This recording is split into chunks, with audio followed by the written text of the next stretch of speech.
হ্যাঁ রাখেন, এখানেই রাখেন।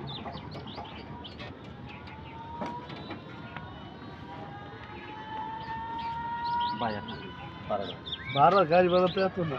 ভাই আমি একটা ওয়াজ করতে গেছিলাম, তো ওনারা আমাকে কোনো হাদিয়া দেয় নাই। ওনারা বললো যে আপনাকে গাড়ি ভাড়া দিলাম। তো এটা তো আর আমার হক না, এটা আপনার হক। এটা আপনার হক, আপনি রেখে দেন। না এটা তো এত এত অসম্ভব, যেটা ভাড়া ওইটা দেন। এটা তো আমার হক, কারণ আমাকে তো ওনারা টাকা দেয়নি, কারণ ওনারা বলছে যে গাড়ি ভাড়া। এখন ওনারা যেহেতু গাড়ি ভাড়া দিছে, এটা আমি গাড়ি, আপনার গাড়িওয়ালা, আমি আপনার গাড়িতে আসছি, এই জন্য আমি আপনাকে দিয়ে দিলাম।